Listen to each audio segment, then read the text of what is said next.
Welcome to the Melbourne Bitcoin Technology Centre. If you haven't had a chance, have a look around later on and ask questions, find out what's going on. We'd like to get as many people as we can involved. So without any further ado, I'd like to introduce our keynote speaker, Andreas Angelopoulos. Thank you.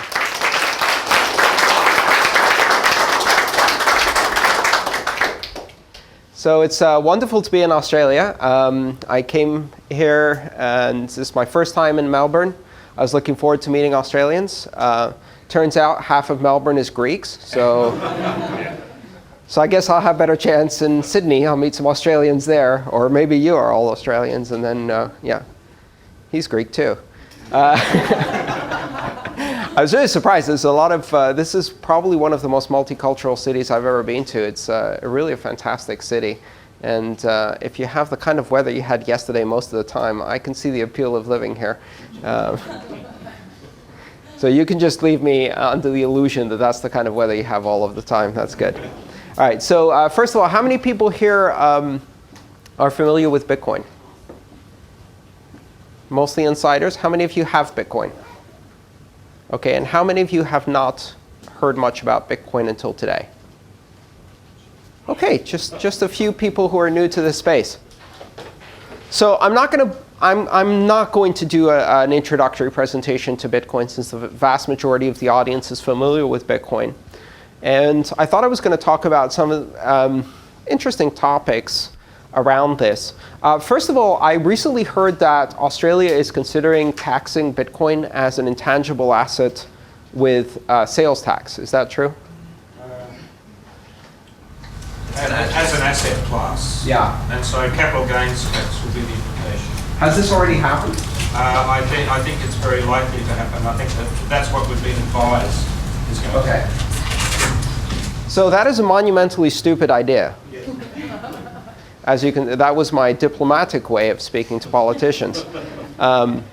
It's as monumentally stupid as it would have been in 1994 to classify the internet as a fax machine service and put it under the control of the telecom companies, or to classify it as a CB radio, a fancy CB radio, and ask every user of the internet to pass a Morse code exam and get an operator's license.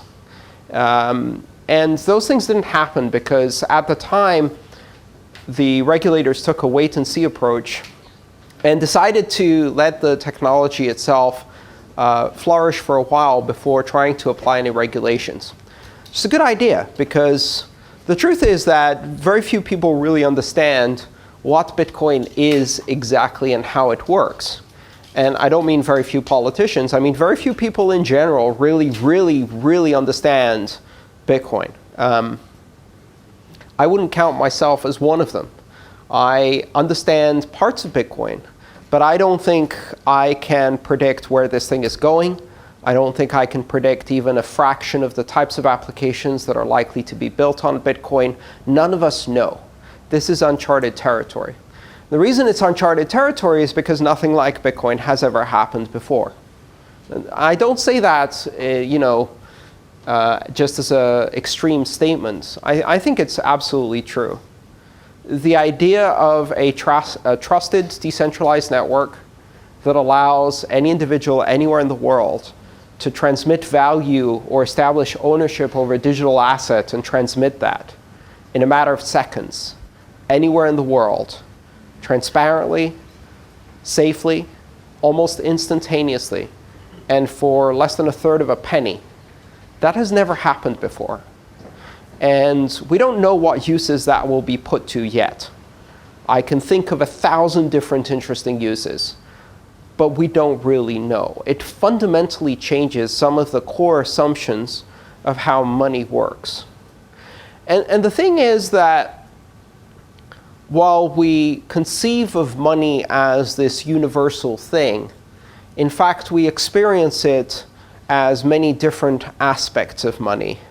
There's fast money, there's slow money, there's money that works best in small increments and money that works best in large increments. I have some money that's printed on metal coins in my pocket, and that is fantastic money to use to pay a parking meter.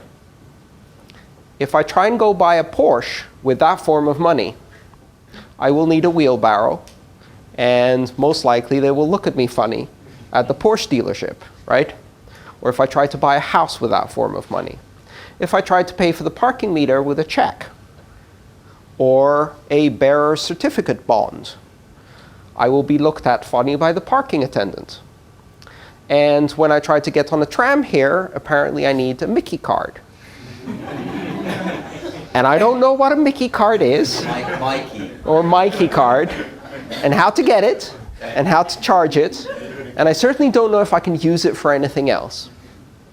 What I'm getting at is that we don't experience money as a universal protocol. We experience money as a series of fragmented networks, very, very fragmented networks. And there's a parallel to this. Before the internet age, telecommunications was like this. If you wanted to send a long-distance message, you'd write it down on paper and use the postal service. If you wanted to transmit video, you'd use a broadband connection to a satellite and bounce it off there. If you wanted to transmit text rapidly, you'd use a telegram or a telex. If you wanted to transmit an image, you'd use a fax machine. If you wanted to transmit video, well, you couldn't really. You could put it on a VHS tape and then mail it somewhere. So every type of content had a different network, and those networks were segregated by speed and convenience and cost and time to destination and all of these restrictions. And the internet brought all of these things together. It brought all of these things together and allowed us to use a single network, regardless of the type of message we were sending, and use it for fast and slow, for small and large, for cheap and expensive, right? And that was really an interesting thing because it suddenly changed the way we use information. It didn't just make it more convenient. It didn't just make it more accessible. It fundamentally changed the way we used information. Things that we would only do sparsely, we could do now continuously. Things that were too expensive to do were now cheap. Things that were too far to reach became close. We're about to do that with money. Bitcoin does that to money. In the financial environment, there are literally hundreds of different networks. There is SWIFT, the Society for Worldwide Interbank Fund Transfer. And you've never used SWIFT. Unless you're a broker, you've never used SWIFT. A SWIFT terminal is something a bank has, and they use it to send $25 million wire transfers to another bank somewhere else in the world, right? So that's the big payment-only bank-to-bank network. There's Visa, and you can use that. If you're a merchant, you can receive on it, and it's a consumer-to-business network. But it only works really above $5 approximately. It doesn't work for less than $5. And there's an upper limit really on what you can send. So if you want to send $25 million through Visa, you can't really do that. And you can use checks, and you can use ACH clearinghouse, the way we call it in the States, which is checking account clearinghouse for transactions between individuals. I don't know how easily you can send money from individual to individual here. If you want to, say, pay your rent. In the United States, most people write a check because that's the most convenient way to do it. They take money from a digital bank account. They write on a piece of paper.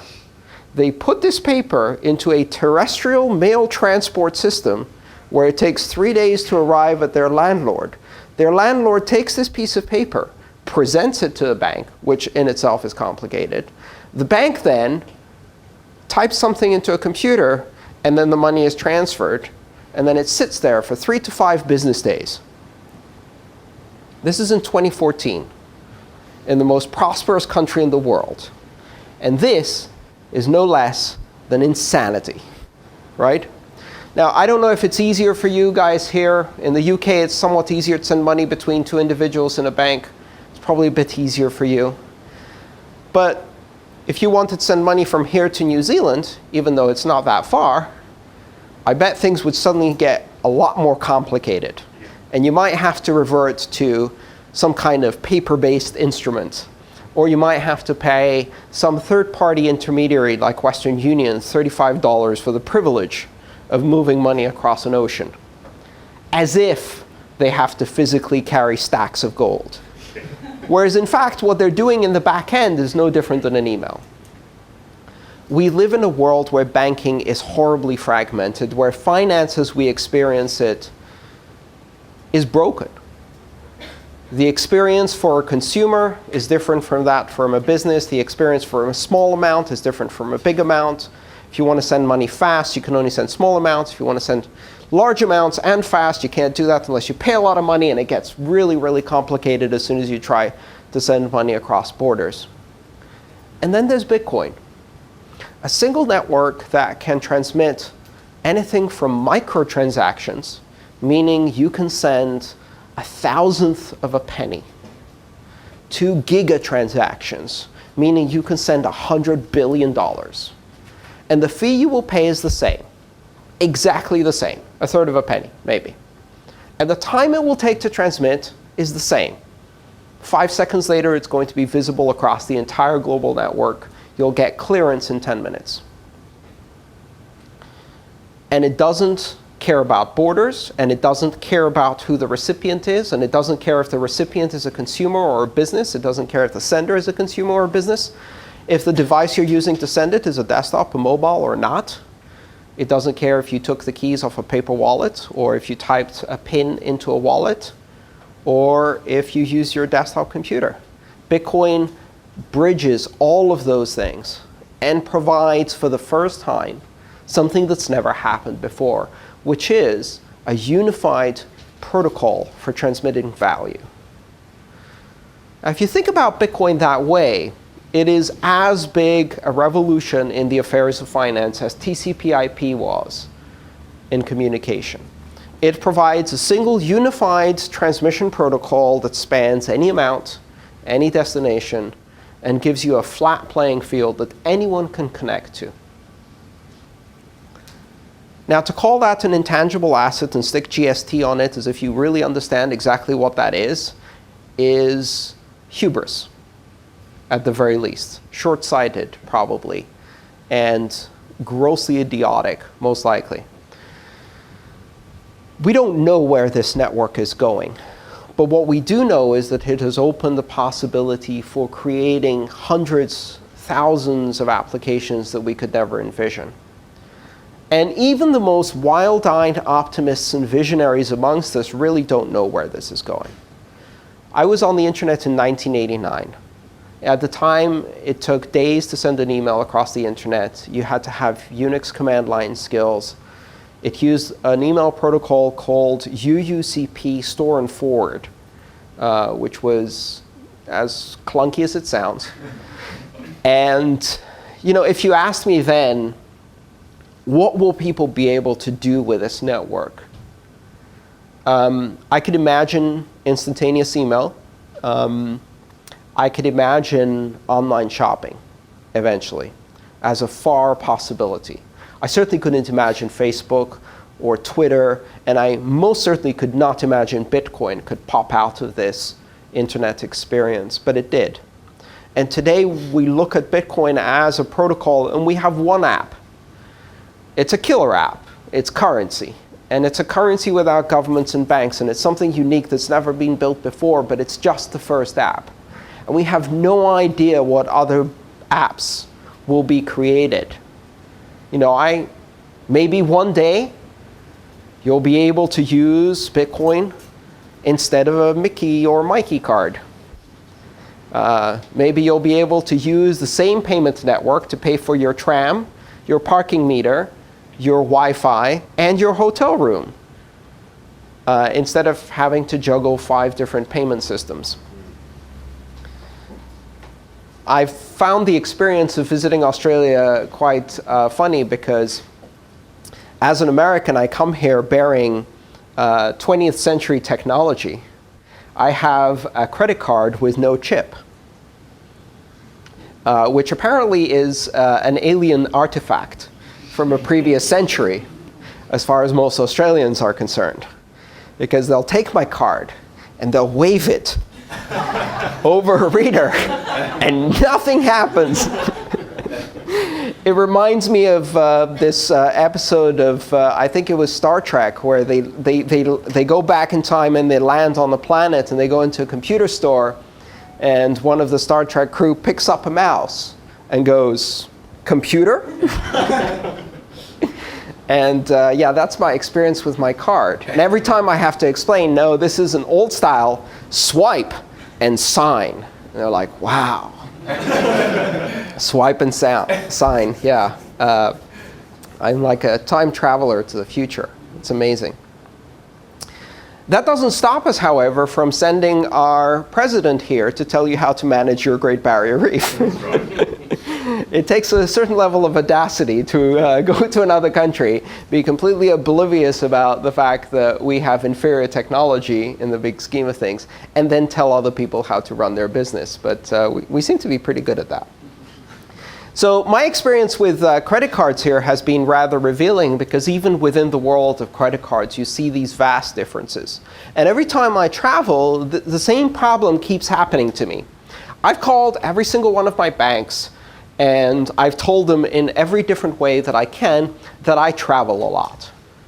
So I tried to explain to them that if you see my credit card pop up in Southeast Asia on Monday, in Australia on Tuesday, and in Kuala Lumpur on Wednesday, and Paris the next day, that is normal behavior for me. So do whatever you need to do to your fraud management algorithms. That is my normal. And so every time I go traveling, I'll swipe my card, and then I'll see on my email that I got a missed call on my US phone number from Visa Fraud Prevention Services asking me to verify that this was indeed a charge made on my account. And if I don't respond to that message in 3 days, my card gets shut down. So now I'm traveling the world with a piece of plastic that is literally worthless. And no matter how many times I've tried to explain this, there are notes on my account that say, don't shut down this card, this is normal behavior. They can't get their head around the possibility that someone would travel to different countries and interact with foreigners. So my credit cards are broken. But if you think about it, credit cards are broken by design. And most of us don't really think about how broken credit cards are.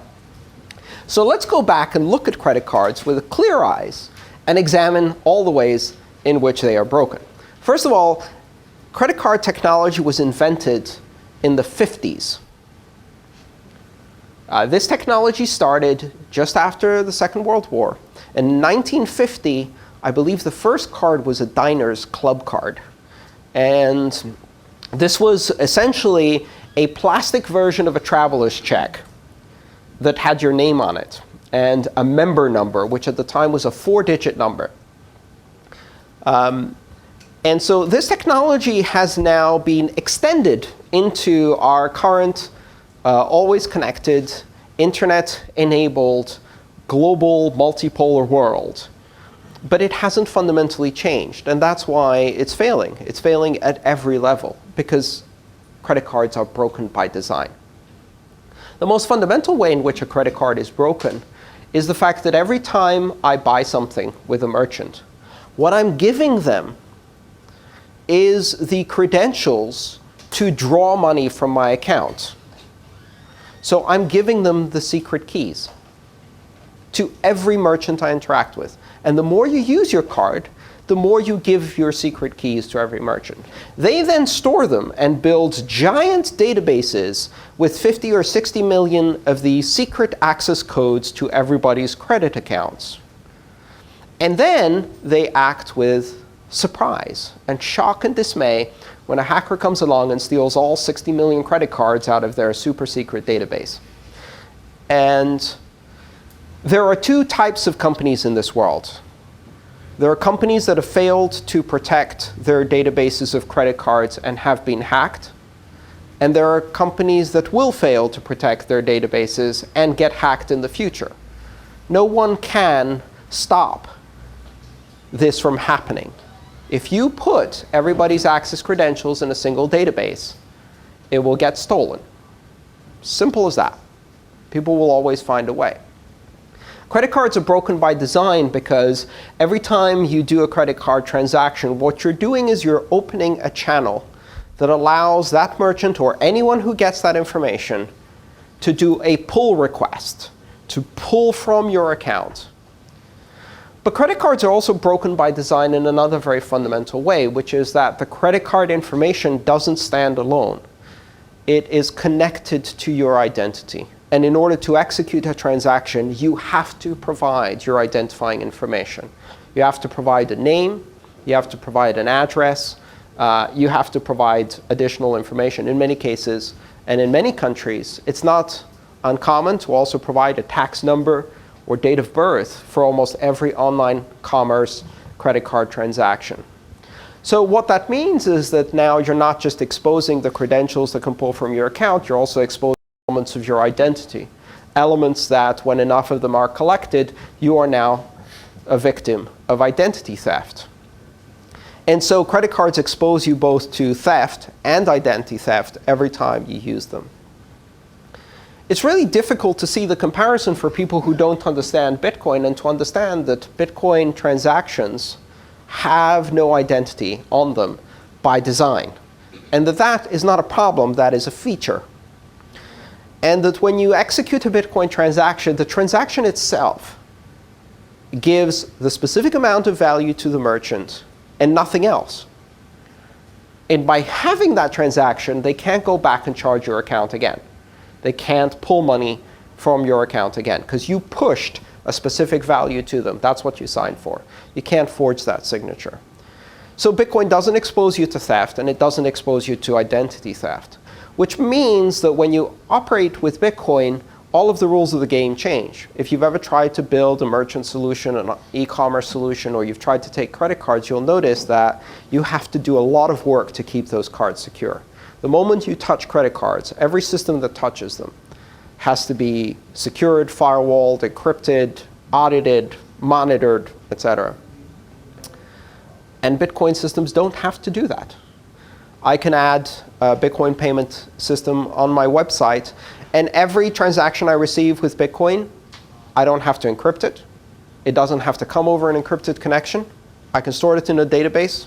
It doesn't have to be encrypted. It doesn't have to be monitored. If you go in there and you steal all of that information, you've managed to create a somewhat smaller replica of what's already on the blockchain. So what did you achieve? Nothing. You just got a small subset of Bitcoin transactions. You can look them up on the blockchain. You don't need to break into my website to get them. I can transmit those over an unencrypted medium. What this means is that you can do an incredible amount of innovation with Bitcoin that you couldn't do before, because you can leave the network open to access, and you can make the e-commerce channels completely open. For example, there's a company in the US that is using Chirp to do Bitcoin transactions, and Chirp is a protocol using sound. So essentially your phone sings a little tune, almost like an old-style modem, in a frequency you can't quite hear. It's kind of like a buzzing sound. And a microphone in the merchant's store picks up that sound and gets the Bitcoin. Anybody else can pick up that sound too, but it doesn't matter because Bitcoin transactions are not sensitive. So you can transmit them in the open. You can write them on a poster. You can transmit them over unencrypted Wi-Fi, over unencrypted Bluetooth, low energy. You can use Chirp. You can use NFC. You can basically broadcast these transactions any way you like. You don't need to encrypt them. You don't need to protect them. That fundamentally changes the way we do payments networks, because all of that security goes away. But the most important thing that Bitcoin does in that context is it provides consumer protection. Bitcoin is consumer protection by design, because it doesn't force you to reveal your identity, and it doesn't expose your account credentials to merchants. Now, this seems hard to understand because a lot of regulators want to regulate Bitcoin for the safety of the consumer. And quite honestly, the consumer is doing pretty fine with Bitcoin. We're safe. No Bitcoin merchant is going to get hacked and have 60 million Bitcoin accounts stolen, right? Consumer safety on Bitcoin comes from the design of the protocol and from two fundamental concepts. One, you remain firmly in control of your money at all times. And two, you don't reveal anything sensitive when you do a transaction. Those two things together make it the most secure payment network we've ever built. If you want to hack 60 million Bitcoin accounts, you have to hack 60 million devices. There's no one place where all these keys are stored. And if you want to protect consumers, the best way to do that is to leave them firmly in control of their own money. Now, a lot of the regulators, and I'm seeing this in Australia too, but we've certainly seen it in the US, believe that the best way to protect consumers is to add identity information to every transaction, and then have every Bitcoin transaction, have every user identify themselves, and then provide that identifying information both to the merchant and to intermediaries, regulators, auditors, merchant processing companies. So what they're saying is take your private identifying information and give it to the very same intermediaries who have been losing your private identity information for the last decade. That is not consumer protection. What that is incumbent protection. What that does is it protects banks from competition. It makes Bitcoin lose some of its most powerful features so that it is no longer a competitive threat for the banks. So when you hear politicians here in Australia or anywhere in the world talk about regulating Bitcoin, we have to ask ourselves, what are they trying to achieve? Are they trying to achieve consumer protection, or are they trying to achieve incumbent protection? Because if they're trying to achieve consumer protection, then they would encourage individual control over money that Bitcoin already offers by design. In fact, they would encourage Bitcoin because Bitcoin is the most exciting, disruptive innovation that is likely to inject competition into the banking industry that desperately, desperately needs competition. And if you create competition in the banking industry, that is good for consumers. So in the context of the regulations around GST in this country, I think it's important to realize that regulations like that are not just short-sighted, they're not just missing the point about what Bitcoin is, but they serve to hamper a new exciting innovation that has the very real possibility of competing against banks and disrupting their environment and giving them some competition that they desperately need. And by doing regulation in that way, Australians are not making Bitcoin slow down. What they're doing is making Bitcoin move out, right? And you see here these centers which are popping out all over the world and are creating startups and opportunity. A few months ago in the summer, we did a jobs fair in California. And for everybody who graduated after 2008, we had to explain what a jobs fair is. The idea that companies would have jobs and come to a single place to find candidates seemed ridiculous, because that's not the world most graduates after 2008 grew up in. The truth is that the Bitcoin industry is generating thousands of jobs already, tens of thousands in the US. And I would guess it's already generated thousands of jobs here in Australia. These Bitcoin centers, the innovation, the excitement, the startups, the hundreds of programmers learning how to use these currencies to invent new financial services and new products, and to create things that are easier to use for consumers and make Bitcoin easier to use. These are the beginning of a multi-billion-dollar economy. And that's just serving Australians. Once you put into the mix the possibility of serving up to 2 billion unbanked people who live in regional terms a stone's throw away in Indonesia, in Malaysia, in other parts of Southeast Asia, Australia really has the possibility of being a hub for banking innovation across this entire region. And so from that perspective, I think it's important to realize that Bitcoin is not something that should be regulated without at least some consideration for the possibility. So I talked a bit about the idea of Bitcoin being much more than we can anticipate at the moment. An open network which combines the characteristics of slow money and fast money. It can do small transactions and large transactions. It transcends borders. It's open to innovation. And all of those characteristics make it a very exciting space. I'm very excited to be in this space. I think there are a lot of young people who see this as an opportunity to develop a career.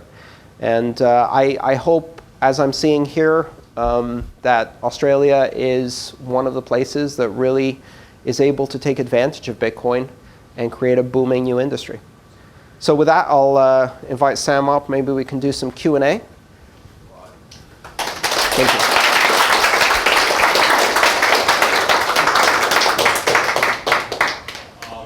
Thanks for coming here last minute. I know we didn't really give anyone much notice at all, so this is a great turnout. Really appreciate Andreas also stopping by and sharing his passion for digital currency and what the future holds for Bitcoin in particular. I believe that with the right frame of mind, with the right dialogue with industry associations as well as government, we're able to set the right foundations that allows Australia and also other countries to bring in the capital from traditional markets into the Bitcoin ecosystem. We're going to open it up to the floor if anyone has any questions. There's a mic, it has a bit of a cord, so hands up. Anyone have a question for Andreas? G'day, Andreas. I'm Louise. I'm from Suncorp, which is a banking and insurance company here in Australia. Look, my question is actually about the future of Bitcoin into contractual spaces. So what do you see as kind of, how do you see the future playing out with conditions and contractual terms being attached? Oh, that's a great question. There's a broader space that people are calling Bitcoin 2.0, but in fact, I think is very much part of Bitcoin itself. And the birth of Bitcoin didn't happen in a vacuum. It happened among a community that was very active in talking not just about currency, but about smart contracts and smart property. Bitcoin and transactions within them have a scripting language, and that scripting language can define the conditions you need to redeem an amount of Bitcoin. Now, almost all of the transactions you see on the Bitcoin network today, the condition they have on them is whoever can show the keys for this ownership can redeem the Bitcoin. But it doesn't have to be that way. You can put much more complicated scripts. So you can say, for example, only after a certain date or a certain block number, you can require multiple signatures in a multi-sig as it's known. You can do tiers of multi-sig. You can say one of these 3 or 2 of these 5 and after this date, and make very complex programming contracts. And even beyond Bitcoin, there are other protocols that are exploring that in more detail. I think the space of smart contracts is really exciting because it also ties in very well with what people are calling the Internet of Things and smart property. So let me give you an example of a smart contract that you can execute today. Most cars today have electronic ignition and engine management systems that are keyed off your key. And your key isn't just a metal key that opens the lock on the ignition. It also has, most of them have a chip inside that does a full encrypted challenge response protocol. So the key identifies itself to the car identifies the key, and that unlocks the electronic ignition system. You will find papers online specifically on the idea of smart property where, for example, a car can use the blockchain to identify its owner. So instead of being presented with a physical key, you can present it with a key that's off your mobile wallet, for example, which proves ownership to your car every time you step inside just over Bluetooth with your mobile wallet. But the interesting thing here is that you could sell your car to someone and transfer that token with a Bitcoin transaction. So Sam's here. We create a transaction which has two parts. One part gives me $10,000, and the other part of the transaction transfers the key token from my car to Sam. Once that transaction is signed, both parts go into effect. As soon as that transaction is recognized on the blockchain, the car can validate that transaction itself without any external reference. It can validate from the blockchain either by keeping a full copy of the blockchain or by being presented with a part of the blockchain called a Merkle path.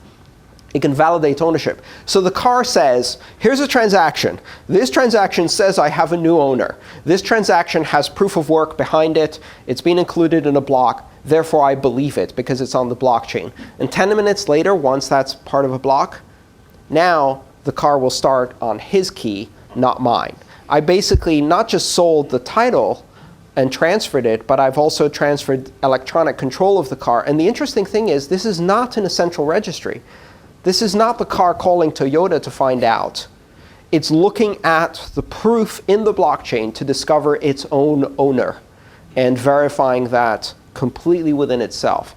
Those are the kinds of things you can do. You can do that with a car. You could do that with a title for land. You could do that with a registry. In a conference I was at recently, a couple of people put their wedding vows on the blockchain so they could essentially have their marriage registered on the blockchain. The blockchain technology itself is a synchronized, securely timestamped database that can store information about ownership. And that means ownership of anything. So in the Internet of Things, combined with the Internet of Money, you have this incredible potential for creating tokens that transfer ownership for anything you can imagine. And that's a really exciting thing because it's also a much more secure transaction. I don't know if any of you have tried to sell a car. But when you do try to sell a car, what you'll notice is that that kind of transaction attracts a lot of bad actors. So you have to be careful that you don't get robbed at gunpoint. You have to be careful when you're buying a car yourself and showing up somewhere with a lot of cash that they don't run away with the cash and not give you the car. And when I receive cash from my car, I have to make sure that cash is real, right? It's not easy to tell counterfeits. So if I'm given counterfeit money, then I'm stuck because I've given the card to someone else. But if I'm given a check, then I don't know if it will bounce. I have to go to a bank and do all of this complicated dance inside a bank in order to sell a car. Well, I sold my car in July for Bitcoin. And here's the interesting thing. The person who bought the car wasn't there. They bought it on behalf of their brother. They were in another state in the US. The brother came over, test drove the car. He said, yeah, it looks good. Can you buy it? I gave them my Bitcoin address. They transmitted the money from another state. It was 11 p.m. on a Wednesday. Banking hours were well past, right? What a unique, arcane concept, banking hours.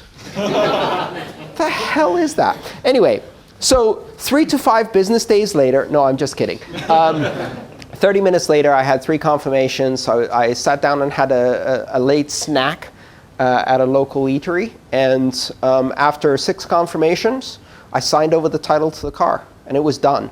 6 confirmations was not only enough to secure a 10,000 transaction. I could have sold a Ferrari with 6 confirmations quite comfortably about receiving that kind of money. Now that was a seamless, easy, straightforward transaction. You can't do that with cash. You can't do that with a check. So, and that wasn't even using smart property. It was just the basic Bitcoin. All right. Yeah, so I was just going to ask you, Andreas, so there's Bitcoin, the currency, and then there's Bitcoin, the technology. To make the whole thing more mainstream, what's required in your eyes? And if you were to put money into something, what would you be putting money into to make it mainstream? There's Bitcoin, the currency. There's Bitcoin, the technology, the blockchain technology. There's also Bitcoin, the network itself. And those 3 things work together to create this system.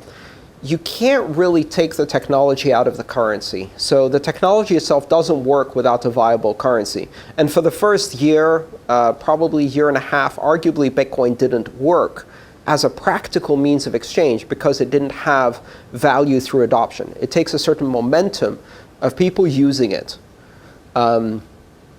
Money is an interesting abstraction because, as far as I'm concerned, money is a language we use to express value.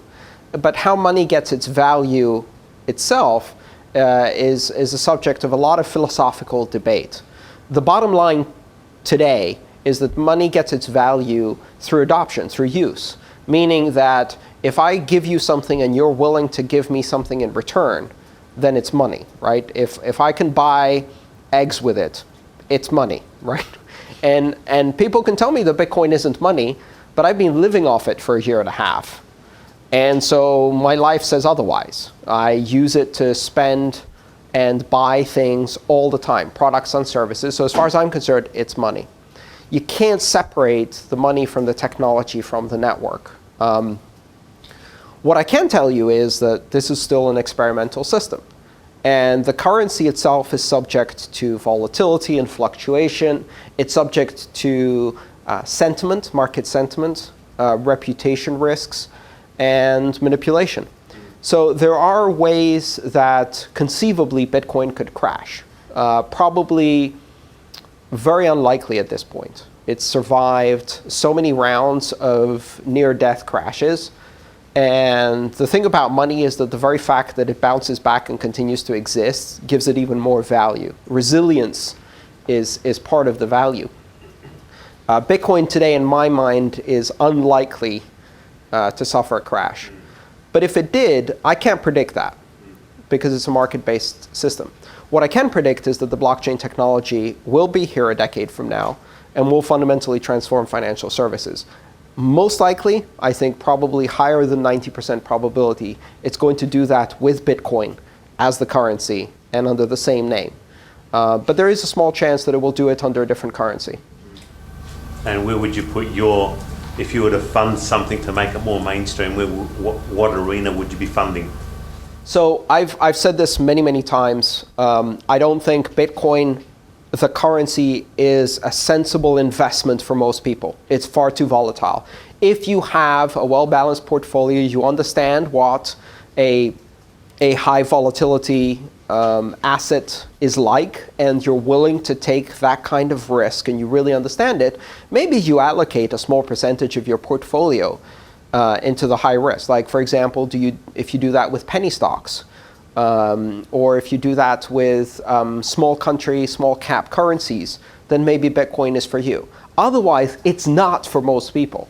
And it's a really huge mistake to start day trading or to assume that Bitcoin is some kind of get-rich-quick scheme.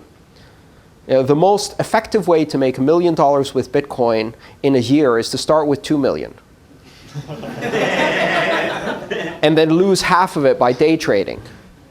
What I would invest in is very simple. I would invest in skills. I would invest in innovation. I would invest in real products and services. Most of the products and services that are being developed for Bitcoin transcend Bitcoin itself. They're not really about the currency itself. They could be applied to any of the digital decentralized currencies. They're really blockchain applications. And so therefore they transcend the single currency. They can be applied in many different concepts. Skills are something that no one can take away from you. If you learn how to use blockchain technologies, if you learn how to program, how to use the APIs, if you understand the architecture of blockchain, if you understand the proof of work algorithm and the consensus mechanism that it allows, that skill no one can ever take away from you. And that skill, in my opinion, is as valuable as learning how to build a website in 1998 or learning how to build an iOS app in 2005. It's a skill that you can build a career on. And that's exactly what I'm doing. I mean, I built my career on Bitcoin and I've built it on skills. I haven't invested in companies. I haven't invested in Bitcoin. I don't even own much Bitcoin. I invested in skills. And so my approach to this was to write a book to teach people how to use Bitcoin. That no one can take away from you. It doesn't matter what the price is, you still know how to use blockchain technologies. That is a skill that will translate into a career, into a job, and into fun. At least for me it does. Great. That's the definition of a geek, is someone who thinks things like that are fun. Right here. Yep. Jag sou Andrea. Well, Jag sou- I'll keep it in English. In English. In English, yeah. I'm a urban planning student in the university, and technology has become arguably a political issue. I mean, at this last state election, we're about to have a state election in a week's time. One of the reasons it was argued that the government lost is they spent $1.5 billion on the bike ticketing system, and we're left with something that barely works. So, for example, if you want to top up your card online, go on, say, right, put $20, it's linked to your bank account, that's all fine. But you won't be able to use that $20 for at least another 24 hours because they have to go send that payment off to every single machine in the state, which is how many thousands of machines. It's a Windows CE based system. We'll probably be stuck with it for, I don't know, another 10, 15 years probably, who knows. What would you suggest? Is that something that Bitcoin can help with in the sense that you can sort of get rid of all that crap that you have to go through? Because it got to the point where they wanted to install GPS trackers in the city to keep track of where your fare is and to make sure that you've paid your fare. Just Right. Completely ridiculous, yeah. Right. So to solve the problem of centralization, you introduce more centralization. And then you need oversight over the people who have centralized the centralized system, so you can centrally oversee and audit what they centralized. And in order to do that, you then have to strip away privacy, and you have to strip away independence, and you keep stripping away privacy and independence to keep centralizing things. And the problem is that that kind of slippery slope ends badly. It ends in technologies that are fragile. It ends in technologies that have single points of failure, that can be attacked maliciously, that can be hacked and have their funds stolen, or that collapse because of a localized problem or disaster. The power goes out, trams are still working, no one can get on because they can't pay their fare. People getting fined and everything. Right, or whatever else might come out of that. So for every problem in finance, there is a simple and easy solution. And that solution is wrong, and it's centralized. And then there is a slightly more complex, and until 2008, impossible solution, which is the decentralized solution.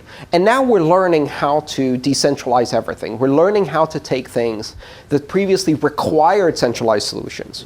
And now we have the option to decentralize them. And just because we have the option doesn't mean we have the foresight or vision to decentralize them.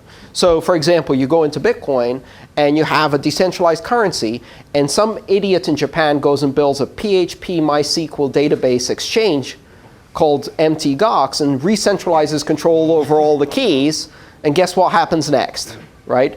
So you can take a wonderfully decentralized system and make the mistake of trying to re-centralize it.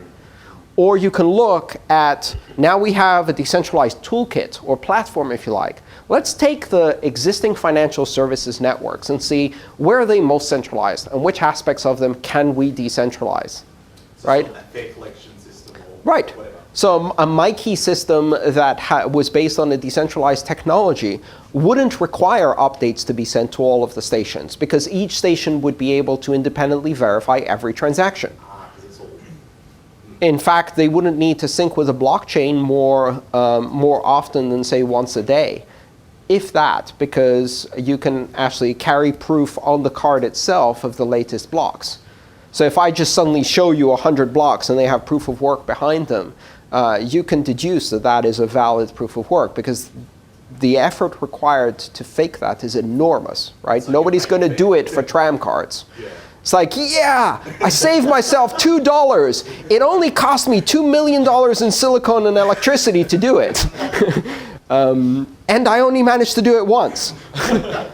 That's not a, and that's basically game theory, which is the essence of Bitcoin, which is that it's cheaper to play by the rules than it is to cheat. And that simple mechanism is actually incredibly effective. So all of these centralized problems you get from things like MyKey, which frankly for tourists is completely baffling, right? And means that I haven't used the trams. I used the free one, which was the Circle City Center Circle one, and then I tried to buy a MyKey card, and then it asked me for 7 days and $38. I'm going to be here for 48 hours. Like, no, I'll take taxis instead. And that is ridiculous. That makes no sense, but it's a barrier to entry for me.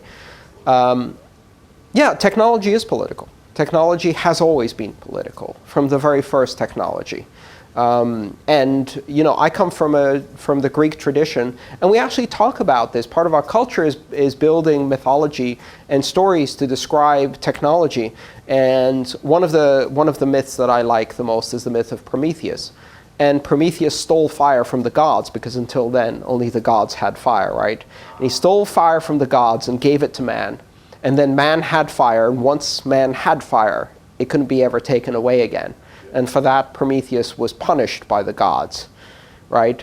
Satoshi is Prometheus. He took money from the banks and he gave it to man, and now there's no taking that back. Once you have knowledge, knowledge is eternal, right? We can keep that knowledge forever. We can recreate Bitcoin forever. You can't shut that thing down. Move the power. Yeah, so the fact that the ancient Greeks 3,000 years ago already knew that technology was political, and they even described a political fight between gods and man over fire, the very first technology. So yeah, it definitely is. Yes? Hey, I'm Josh. I'm from the College Cryptocurrency Network. Oh, hi Josh. Hey. So how might you... I've spoken to a lot of students about Bitcoin, and they know about it, and the biggest comment that I get is comments about the Silk Road and about Mt. Gox. So I hear a lot of negativity. So how might you sort of discourage that negativity? Well, first of all, recognize the fact that technological innovation is always accompanied by negativity, especially by those who don't understand it or who fear change. When electricity was introduced, people didn't go, oh, this is miraculous, it's awesome. They said, oh, this is going to burn your house down and it's ridiculous. Why not just use whale oil? It works fine. When the automobile was introduced, people said, well, we don't need a noisy horse that breaks down all the time.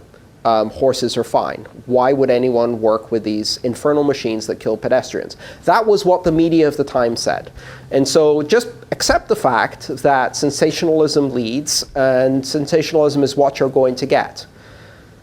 As far as the specifics, understand what actually happens. What happened with Mt. Gox was you had centralized control over keys. You gave control of the keys to a single organization or individual. And we know that when you give powerful money to a single individual, they run away with the money. The entire financial services regulatory infrastructure exists only for the reason that when you give people powerful money, they run away with the money. And the only thing stopping them is someone watching. And the answer to that is don't give them power over money. It's not build more regulators and more oversight. It's use a system like Bitcoin where you don't have to do that. Mt. Gox was a failure of centralization. You created a centralized banking infrastructure where none was necessary or needed, and then you didn't put the traditional regulation on top of it. It just existed in a gray zone. No blockchain security, no Bitcoin security, and no banking oversight, right in the middle there. And yeah, it was kind of predictable. I started saying a year before that was a bad idea and it was going to blow up in our face. As for Silk Road, I have probably a controversial position on that. People ask me, well, aren't you worried about the fact that you can buy drugs with this money? As far as I'm concerned, I don't know of any form of money that you can't buy drugs with. More specifically, drugs are the second most traded commodity after food in the world and have been for the last 150,000 years. And if you couldn't buy drugs with your money, I would argue it's not actually money. So one of the criteria of money is that you can purchase products and services. And if you couldn't purchase the second most traded commodity in the world with them, then it's not really money. The appeal for Silk Road, we need to understand what the appeal for Silk Road is. And the way I put it, in a nutshell is this. You can't get stabbed over TCP/IP. That's why people buy drugs online, because you can deal with the addiction without the violence. And violence is the main problem with drugs, and that's a problem of prohibition, not of the drugs themselves. You want to deal with Silk Road, deal with healthcare, deal with addiction treatment and the root causes of addiction. Don't try to control the money used to buy something that people obviously need to buy, want to buy, and will continue buying for the rest of history, just like they have been doing for the last 150,000 years. And so you're not going to stop that. Bitcoin is going to be used to buy every product and service that is currently available on the market everywhere in the world, just like every other form of money. And it's going to reflect the values of society. When you have a technology that's brand new, and it's flexible enough to overcome barriers, it's going to be used in some of the corners that are the shadiest in society. But as it becomes mainstream, it starts reflecting mainstream societal values. Now in year 5, the primary use of Bitcoin is for charitable donations and tipping. That's what we see from the statistics.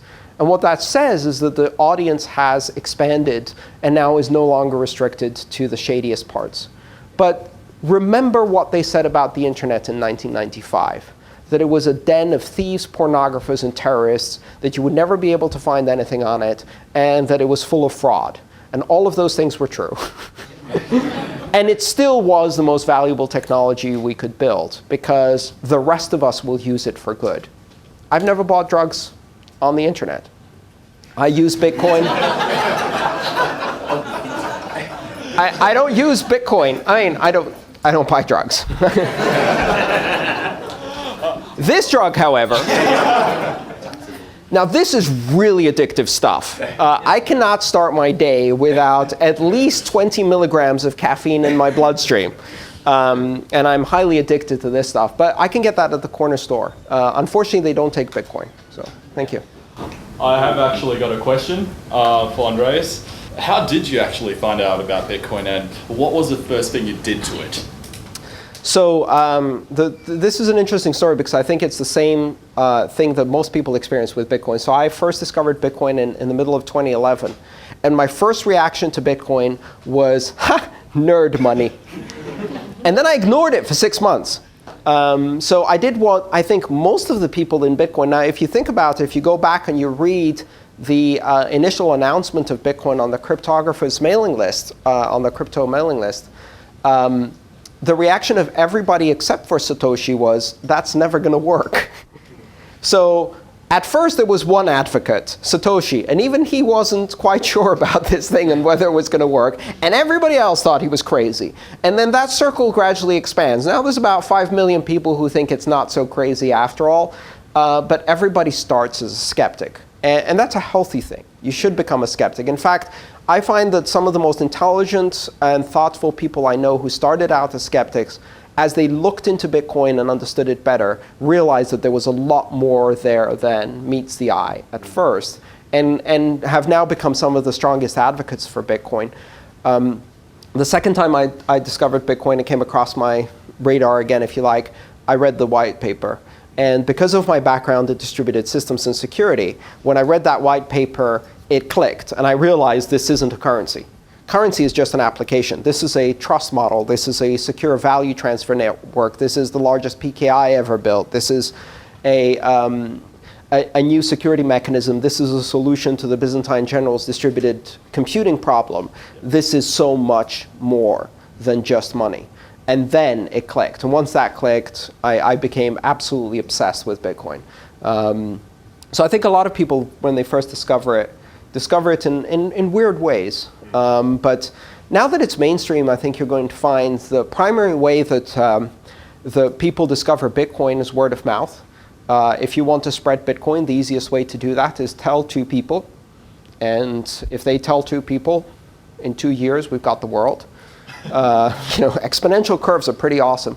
And what you'll see is that you go into conversations and people will say, yeah, I heard about Bitcoin. My friend Chris has been talking about it nonstop for 6 months. And I couldn't have dinner with him without him bringing up Bitcoin at every opportunity, right? You know who you are.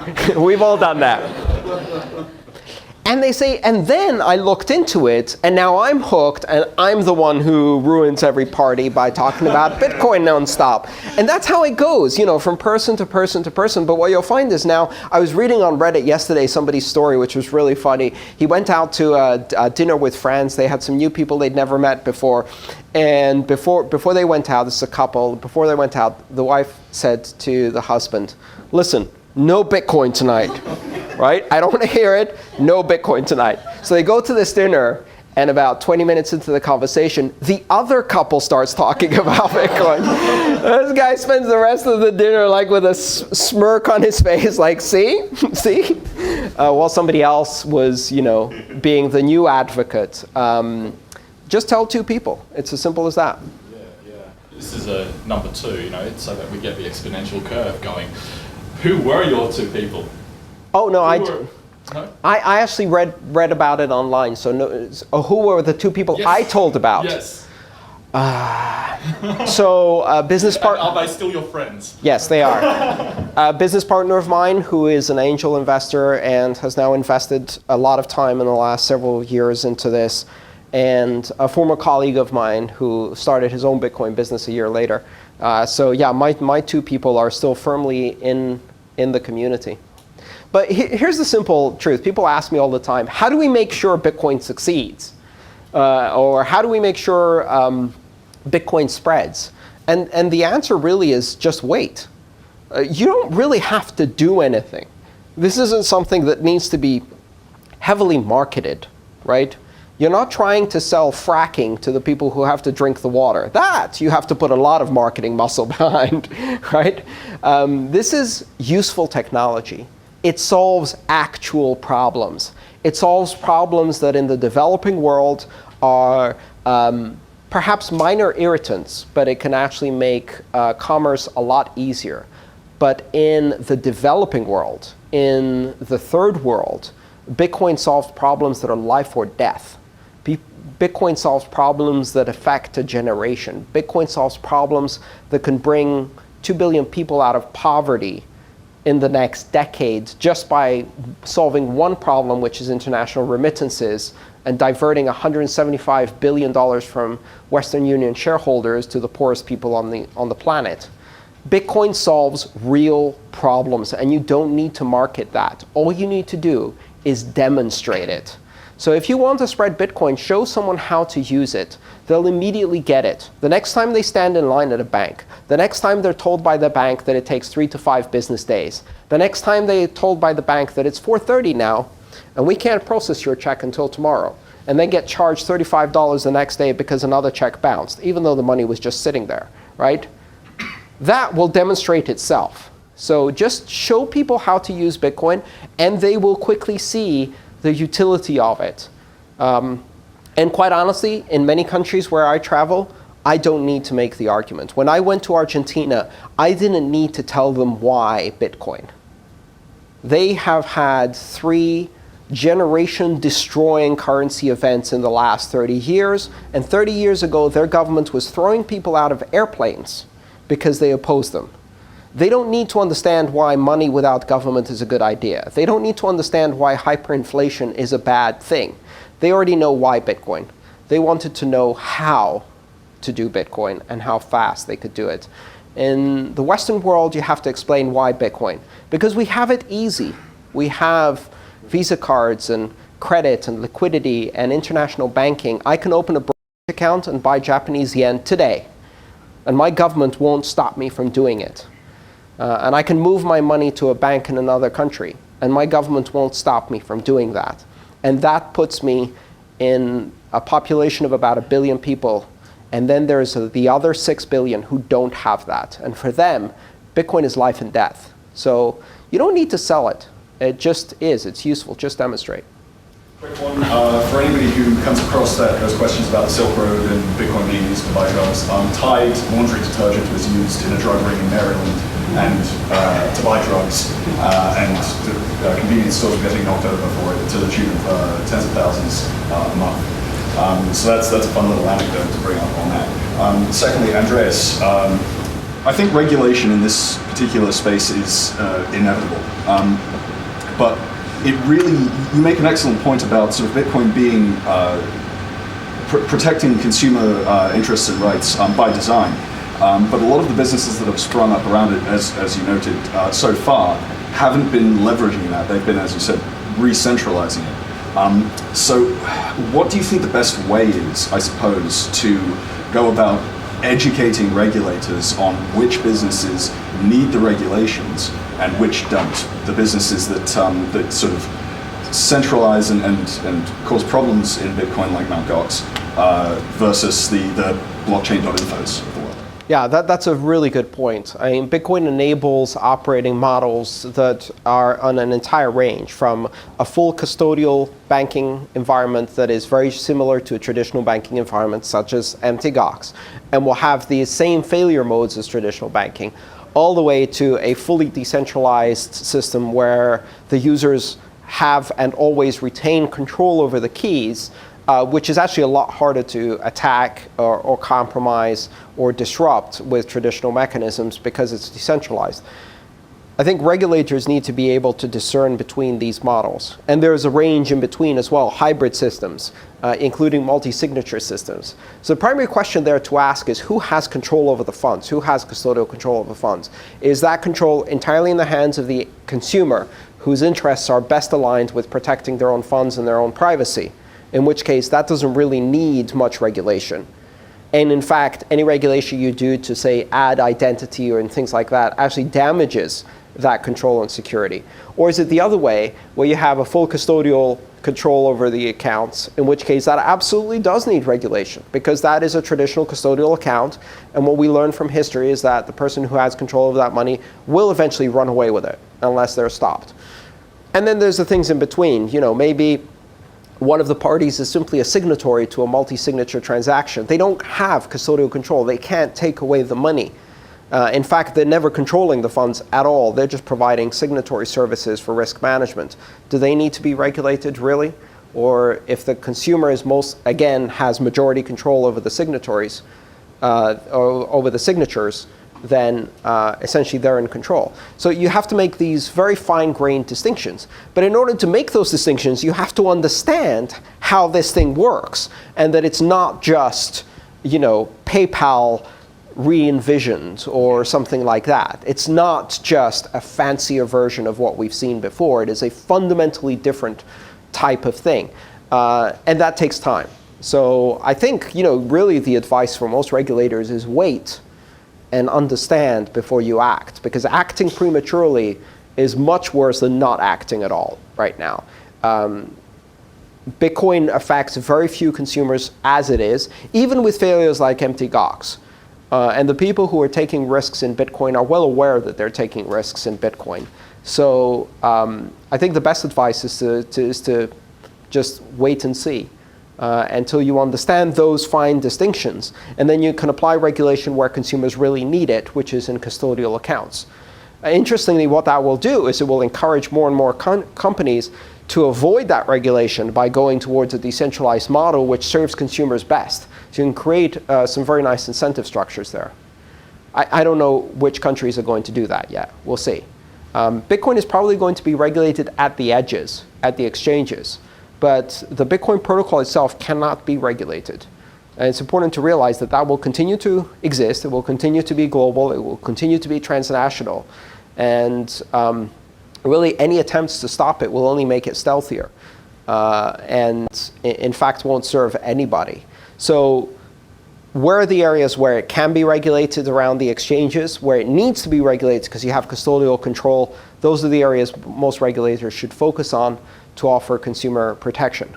Otherwise, if they're really looking for a target to regulate, I can give them a list of names of the 6 biggest banks who are absolutely rife with corruption and steal billions every day, and they can go after them instead. Just a thought, since they have all of this free time to regulate. Great. Well, I'd like to thank on behalf of the Melbourne Bitcoin community and Andres for making himself available this morning to give us this address and open our eyes to, I guess, where Bitcoin is heading and what it is now. Thank you. Thank you so much.